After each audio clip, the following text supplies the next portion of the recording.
Hello everyone. Everything I'm about to show you has been verified by the experts here at the shop, so take a deep breath. This has a solution. If your Ford Fusion shows the message Shift Sys Fault, the first thing is not to panic, but don't ignore it either. Basically, your car is telling you that there's a mismatch between what you requested by moving the shifter and what the transmission is actually doing.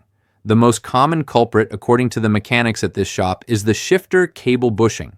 Over time, this small piece of plastic that holds the cable in place wears out or breaks, causing the transmission to lose track of which gear you selected. Replacing it usually makes the warning disappear almost immediately. But it's not always that simple. Some mechanics report that even after replacing the bushing, the message still appears when shifting from reverse to neutral or from drive to park. This generally means the shifter sensor or actuator needs recalibration, so the computer correctly understands the shifter's position. Additionally, others have found that loose cables, corroded connectors, or electrical issues can also trigger the message. Even if the shifter and bushing are fine, if the signal doesn't reach the transmission module properly, the system interprets it as a fault.